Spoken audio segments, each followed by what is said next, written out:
दास social media पर एक दिन एक पोस्ट देख रहा था, क्योंकि भाई और बहनों, आप और हमें तो पूज्य गुरुदेव भगवान ने अपनी शरण में ले रखा है। इसलिए दुनिया में जो आग लगी हुई है, वर्तमान में जो युद्ध हो रहे हैं, तीसरे विश्व युद्ध की तरफ दुनिया जा रही है, दुनिया में जो हाहाकार मचा हुआ है, वन वर्ल्ड गवर्नमेंट के तहत, वन वर्ल्ड ऑर्डर के तहत सरकारों ने जो नीतियां अपनी जो बना ली है, उसके तहत आने वाले समय में क्या होगा हमें आइडिया भी नहीं है। आइडिया भी, लेकिन कुछ आत्माओं को परमात्मा ने चेतना दे रखी है, जो जगत वाले हैं उनको स्पष्ट दिखाई दे रहा है कि 26 और 27 में क्या होगा, आने वाले 2-3 वर्षों में संसार के क्या हालात होने वाले हैं।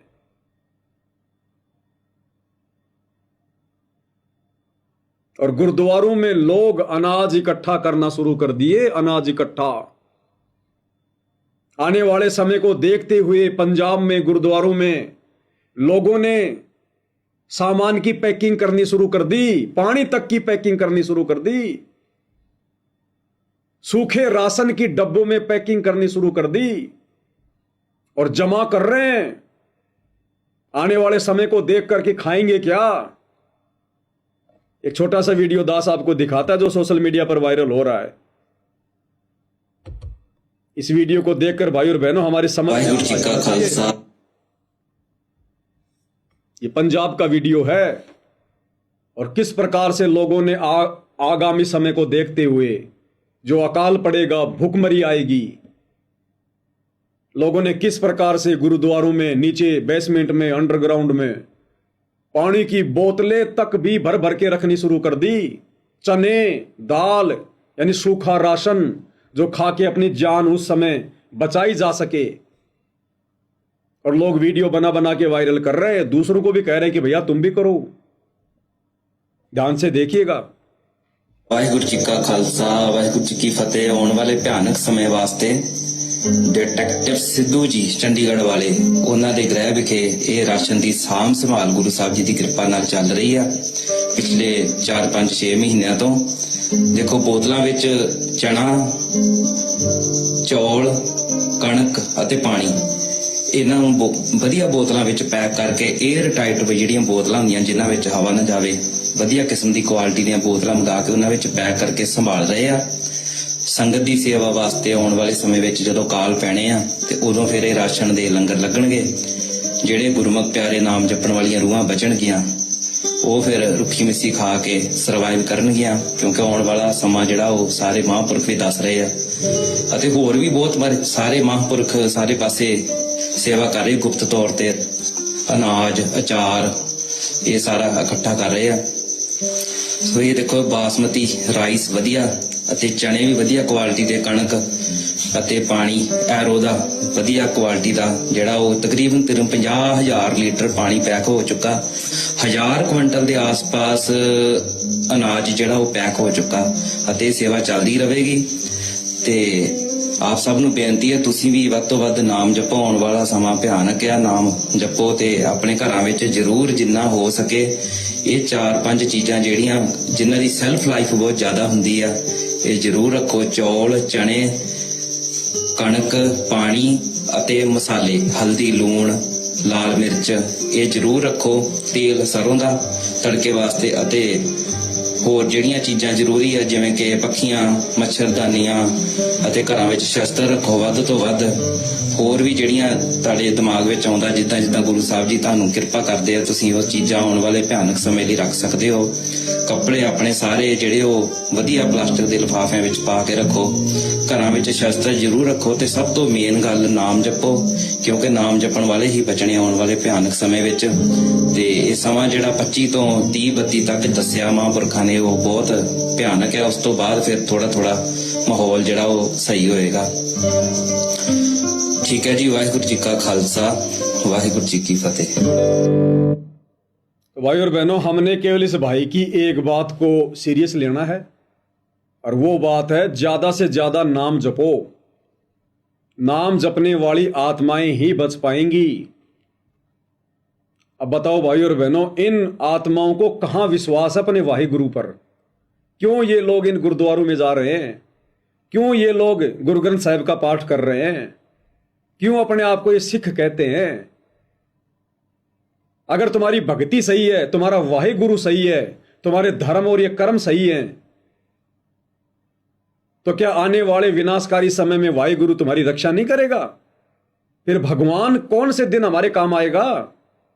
अरे भगवान की भक्ति इसीलिए तो की जाती है कि आपत्ति के समय वो काम आए, हमारी रक्षा करे।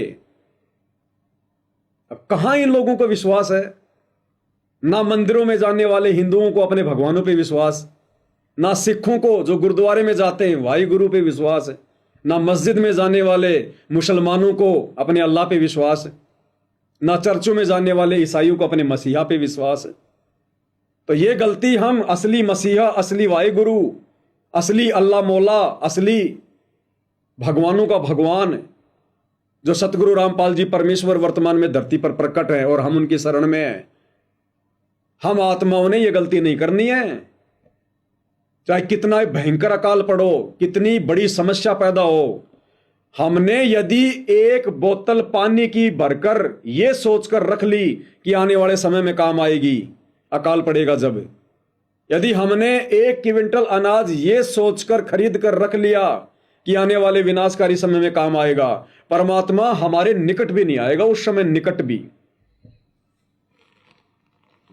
हम जैसी नॉर्मल लाइफ जी रहे हैं, बस इसी प्रकार से जीनी हमने।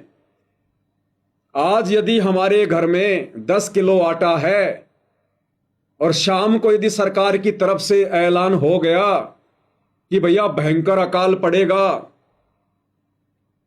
हमने ये सोचकर उस अकाल के डर के मारे यदि आवश्यकता से ज्यादा सामान लाकर घर में रख लिया, उस भुखमरी के बारे में सोचकर, अकाल के बारे में सोचकर, परमात्मा तुम्हें अनाज का दाना भी नहीं देगा, दाना भी भूखे मरोगे।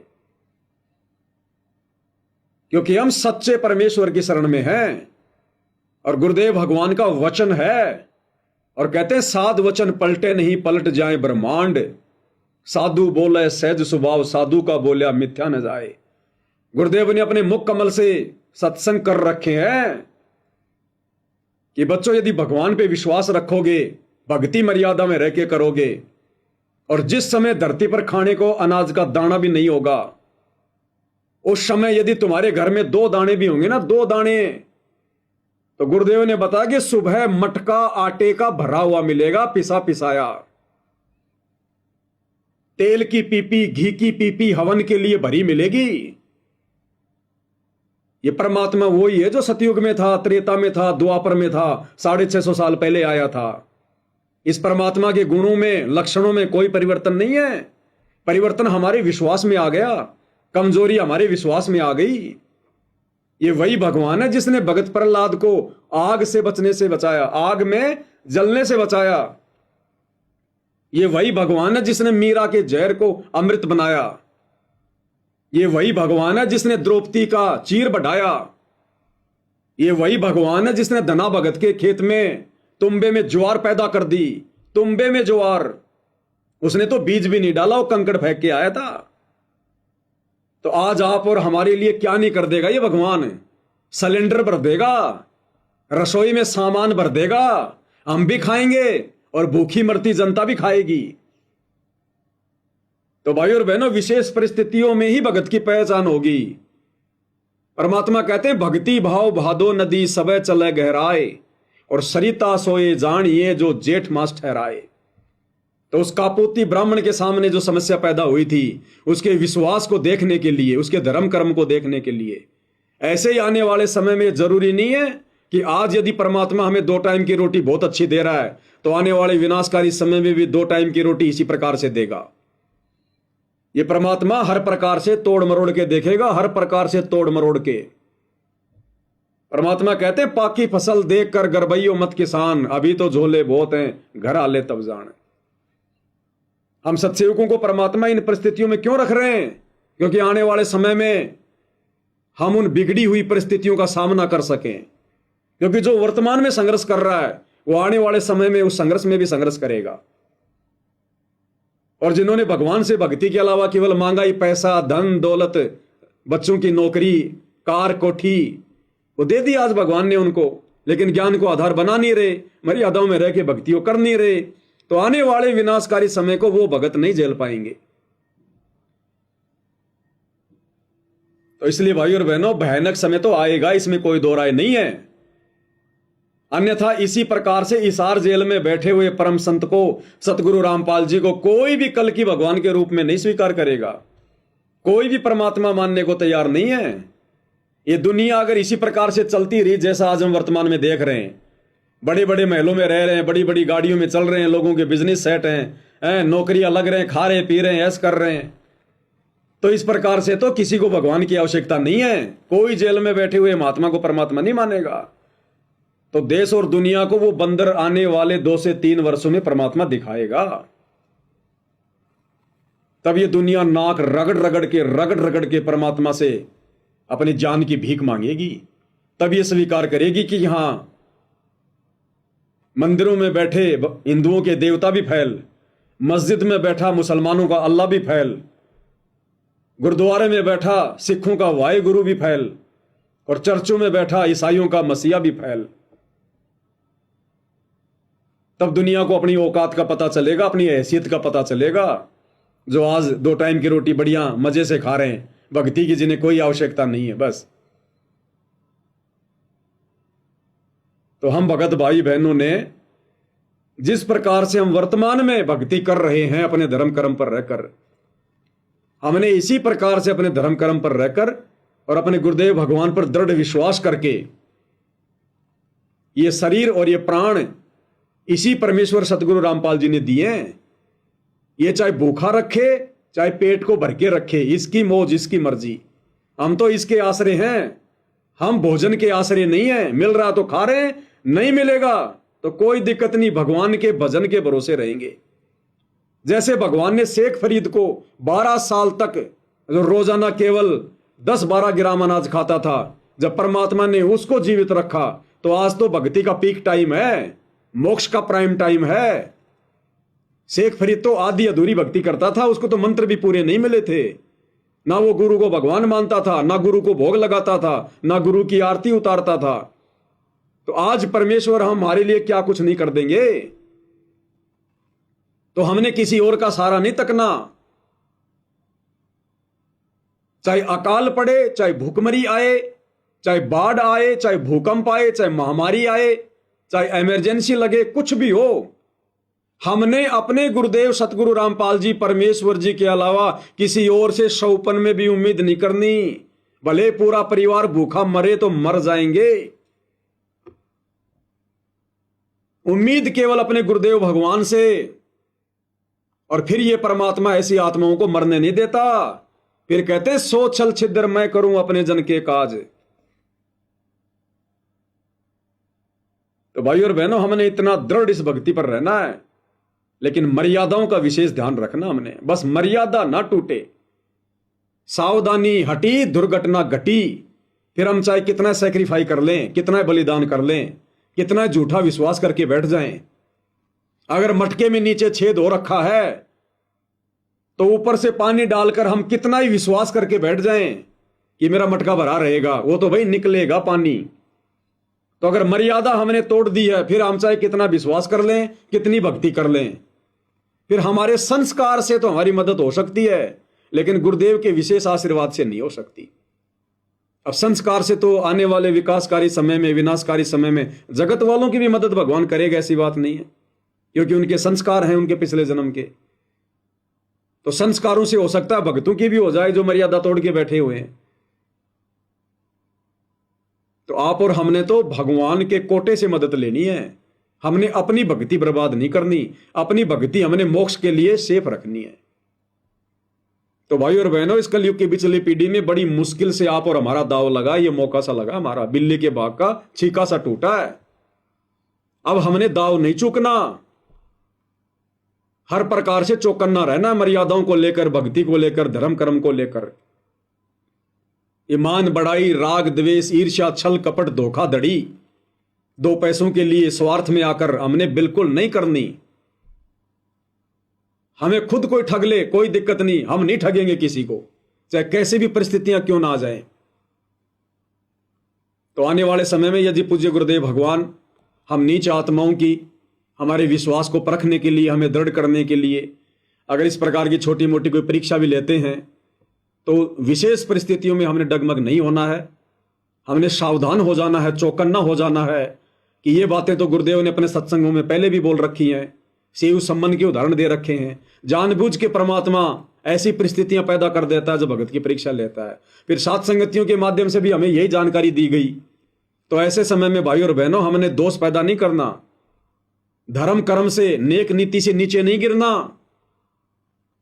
अगर वो कापुती ब्राह्मण उस समय 6 दिन का भूखा अगर उस महात्मा को देखकर अगर हाथ जोड़ लेता कि नहीं जी बड़ी मुश्किल से लाया हूं मैं, तो आज आपको खिला दूंगा तो मेरा परिवार मरेगा,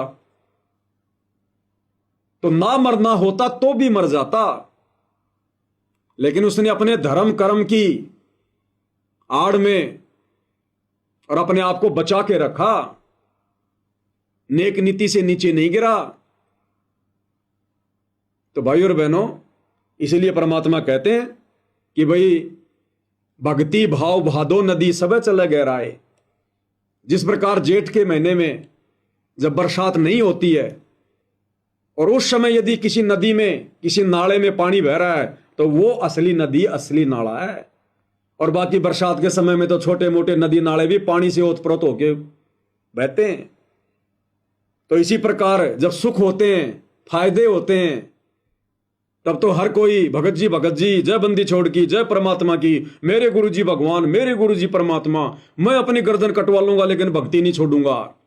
और आया जरा सा झोल, आई जरा सी आपत्ति विपदा, उस समय देखो फिर कोई तो मदन पंथ में जाके बैठ जाता है, कोई मर्यादा तोड़ देता है, कोई घर वालों के दबाव में आ जाता है। इसलिए परमात्मा कहते हैं सरिता सोई जानिए जो जेठ मास ठहराए।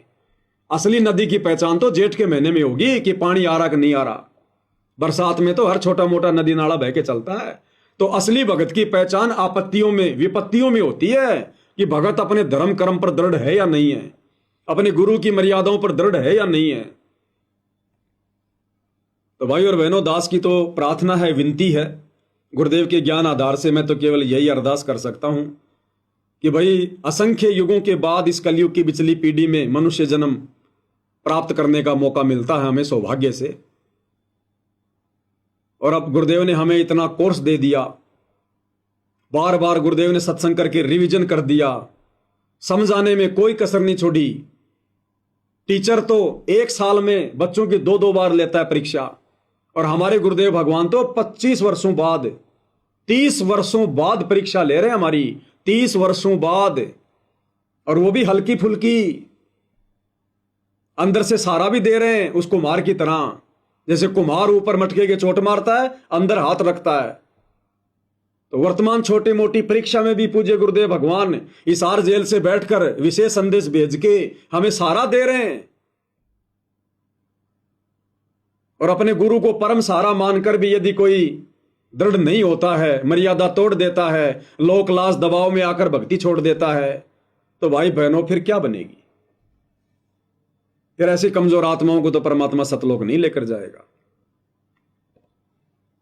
तो भाई और बहनों, ये मौका परमात्मा बार बार नहीं देंगे हमें, बड़ी मुश्किल से दाव लगा है। अब बहुत सारे भगत भाई बहनों के मन में हो सकता है एक छोटी सी गंदगी आ जाए, शंका आ जाए कि भाई ये पवन दास कह रहा है कि भाई आश्रम वाले क्या अन्नपूर्णा मुहिम चला रहे हैं, क्या ये लोगों का ये मोटर पाइप दे के सहयोग कर रहे हैं। उदाहरण दे रहा है कि द्रौपदी ने सबसे पहले अपनी साड़ी फाड़ी और सम्मन ने अपने बेटे की गर्दन काटी। तो ये पवन दास फिर क्यों सत्सेवक भाई बहनों से सेवा ले लेके फिर आगे सारे कार्य कर रहा है? पवन दास अपनी तरफ से क्यों नहीं लगाता? भाई दास पहले भी कह चुका है कि मुझ पवन दास को परमात्मा ने बहुत सोच समझ के खड़ा किया है, बहुत सोच समझ के। मालिक को पता कि ये शब्द मैं इससे बुलवाऊंगा, तो उसके लिए परमात्मा बैकग्राउंड वैसा ही बनाता है। जब इस दास ने नाम दीक्षा ली, बरवाला कांड नहीं हुआ था, 12 अप्रैल 2013 को दास को परमात्मा की शरण प्राप्त हुई। तो दास के पास में 12 बीघा जमीन थी। परमात्मा ने कोई भी कारण बनाया, बरवाला कांड से पहले पहले परमात्मा ने मेरी जमीन बिकवा दी। घर पे जो कर्जा था परमात्मा ने वो उतरवाया। भाई के हिस्से के मैंने भाई को दे दिए, और मेरे हिस्से के पैसे, क्योंकि मैं इतने उल्टे काम करता था, मैंने लोगों को चुका दिए।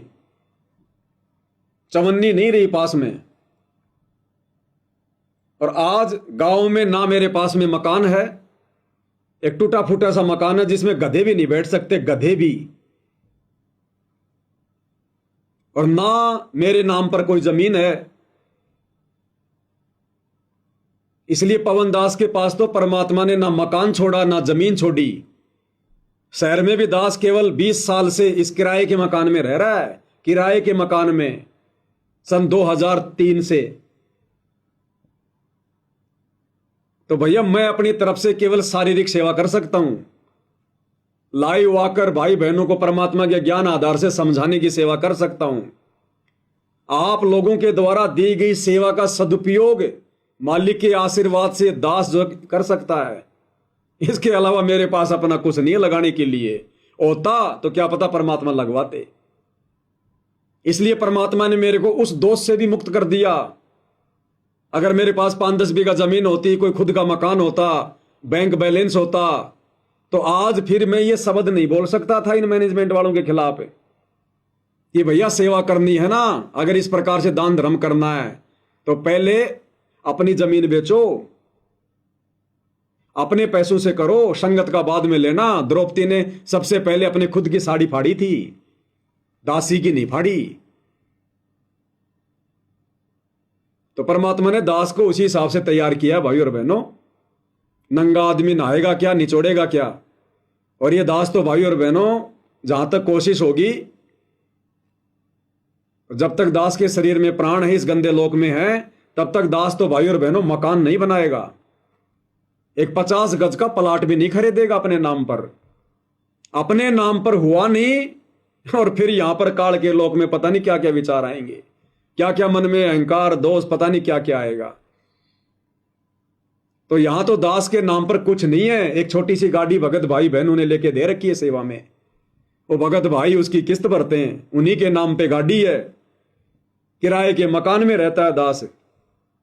अपने पास कुछ नहीं है भाई अपना, सिवाय परमात्मा सतगुरु रामपाल जी के और उनकी भक्ति के। और इससे ज्यादा परमात्मा मुझे दे भी ना, मेरे भाग्य में हो तो भी ना दे परमात्मा मुझे।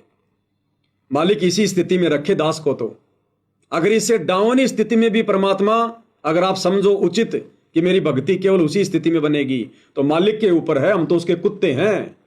जेवड़ी परमात्मा के हाथों में है।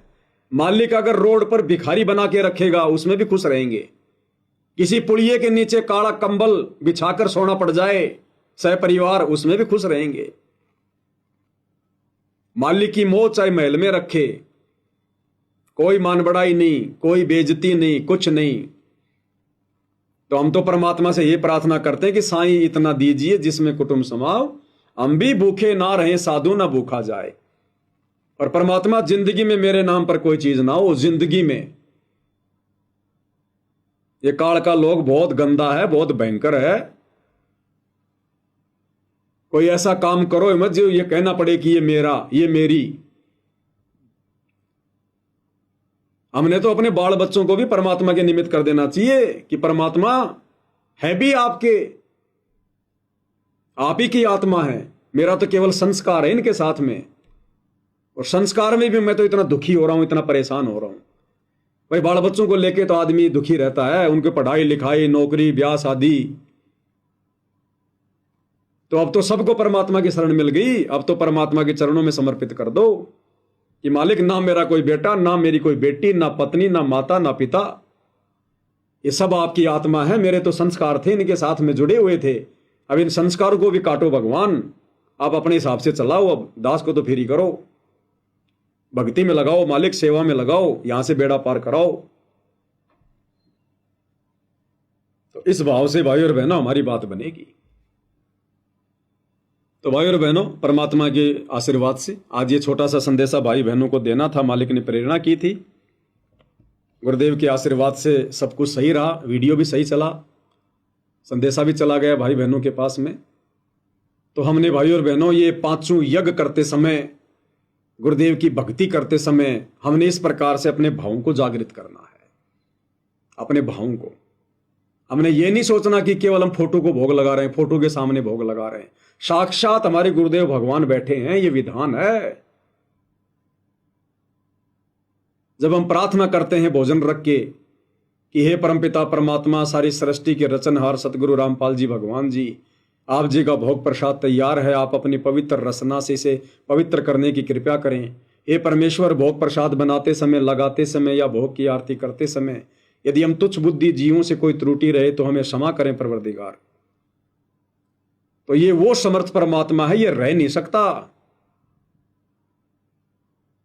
कहते हैं जय कोई भक्ति करे कपट की, उसको भी अपनाऊं, साम दाम दंड भेद से फिर सीधे रस्ते लाऊं। अगर कोई मन में दोष रख के भी भक्ति करता है तो परमात्मा कहते हैं मैं तो उसकी भी भक्ति स्वीकार करता हूं, उसकी भी सेवा स्वीकार करता हूं। तो जो भगत भाई बहन भाव के साथ में भक्ति करेगा, भोग लगाएगा, आरती करेगा, तो उसकी स्वीकार करने भगवान क्यों नहीं आएंगे? ये तो दौड़े दौड़े चले आएंगे, दौड़े दौड़े। जब विदुर के घर पे परमात्मा चले गए श्री कृष्ण जी का रूप बना के, नामदेव के पास में परमात्मा रोटी का टुकड़ा खाने के लिए, और जो कुत्ते का रूप बना के आ गए, पत्थर की मूर्ति से हाथ फैला दिया आगे दूध पीने के लिए, कर्माबाई का खिचड़ा खाने के लिए उस पत्थर से हाथ निकाल दिए, भैंस के सींग में से परमात्मा प्रकट हो गया। तो ये वो समर्थ भगवान है सतगुरु रामपाल जी। तो आज तो कलयुग की बिचली पीढ़ी है, मोक्ष का प्राइम टाइम है। आज तो सहज में परमात्मा सारे काम कर देगा, सहज में। बस हमने अपनी सुरती ठिकाने रखनी है। कोट सदग्रंथों का एक ही मूल है, अपनी सुरत ठिकाने रख, अपनी सुरती अपने गुरुदेव के चरणों में रख। पतिव्रता इस पद पे आके भक्ति कर, गुरु के अलावा किसी और में परमात्मा मत देख, मर्यादा ना टूटने दे, फिर देख ये परमात्मा क्या नहीं करेगा। राजाओं का राज इसी ने दे रखा है, देश दुनिया यही चला रहा है, अपना भगत नहीं चलाएगा, भगत का छोटा सा परिवार नहीं चलाएगा। एक लकड़ी के डंडे से भगवान ने अब्राहिम सुल्तान की जेल में 360 चक्कियां चला दी। क्या नहीं कर सकता है समर्थ परमात्मा? तो भाई और बहनों, इस परमेश्वर की महिमा अनंत है। आप और हम तुच्छ बुद्धि प्राणी इतने सक्षम नहीं है, इसलिए जितना परमात्मा हमें समय दें उस हिसाब से हम इनका गुणगान करें, महिमा करें, अपनी सेवा समझकर। बाकी जैसा गुरुदेव दया करेंगे भाई बहनों के सामने सेवा में हाजिर होते रहेंगे।